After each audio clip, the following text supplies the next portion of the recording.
Верувам јас на вештачката интелигенција, не верувам на нашиот систем, така да не е само до вештачката интелигенција, него треба некој да гледа таа вештачка интелигенција. Внимание, зборуваат граѓаните.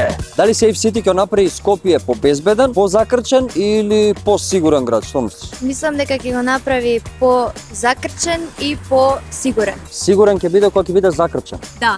Добро. Ќе го успори сообраќајот, ама ќе го направи позакрчен. Граѓаниве тука кај нас не се уште навикнати на тој систем, да почитуваат и знаци, сообраќајно движење. Едноставно нема сообраќајна култура кај нас. Се надевам дека ќе сменат нешто. А опцијата дека можеби ќе биде позакрчен? Да би го направил побезбеден, дефинитивно. Побезбеден, да, зашто? Да, требаше да спидат воведени вака построги мерки за да се стабилизира сообраќајот во нашата држава. Со оглед на голем број на сообраќајки и невини жртви, да. Но е битно кој на крај ќе ги гледа тие казни и колку тоа вистински ќе се воспостави. Како што и беше до сега.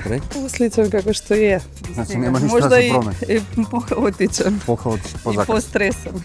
Добро, Тоа што супер. е. Дали им веруваш на камерите и вештачката интелигенција која што ќе одредува и ќе казнува? На вештачката интелигенција не толку, но се надевам дека тие камери ќе ги заменат полицајците, бидејќи ако немаме камери, зашто ќе ни биде полицијата? Да.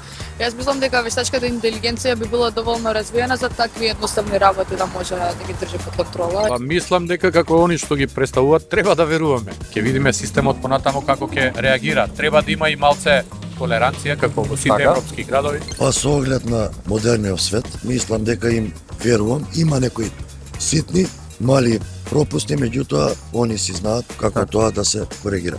Не верувам затоа што може да се направи грешка, например, ако некој брзо вози се префрли на колата позади. Верувам јас на вештачката интелигенција, не верувам на нашиот систем, така да не е само до вештачката интелигенција, него треба некој да гледа таа вештачка интелигенција. Дали сметате дека треба да почнеме по нова година одма со кажнување или можеби треба уште малце да се продолжи тој период на опомени? Треба уште едно месец, два да има тест период, дури и граѓаните да се свикнат. Од возење дивјаштво по Скопје, се знае што е, како се возело, треба малце од малце да им се остави уште малце време на граѓаните. Сепак може би треба 2-3 месеци од 2026 да бидат искористени додека народот се научи. Треба луѓето малце да се навикнат. Барем уште едно месец до месец и пол. Многу избрза со камериве, ама мислам дека треба прво малце опомени, па малку да им дадеме време на граѓаните да се клопат.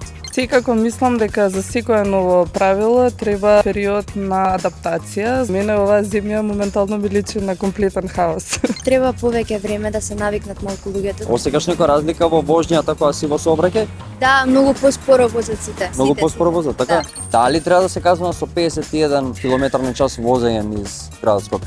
Не, Не, мислам дека стварно не може да се има таа граница на 50, треба барем 55. Со 51 км на час, 2-3. Според мене не. Ја мислам дека кај нас се уште на некои улици важат стари правила, а улицата не ги предвидува тие брзини. Многу работи треба да се обноват пред да стигнеме до вештачката интелигенција. Не би требало За за пет, минимални работи да Така е. биде казнувано. Сепак да не бидат злоупотребени овие камери, овој начин на смирување на сообраќајот. Според нашиот стандард, нашите плати се премногу мали за 2-3%, 52, 53, 54. Мислам дека и они тоа ќе го коригираат. Не може, значи, 50 на 51 порака да стигнува. Колку е тоа веродостојно, сепак треба да се работи уште и да испитаат пред да пуштат. Внимание, зборуваат граѓаните.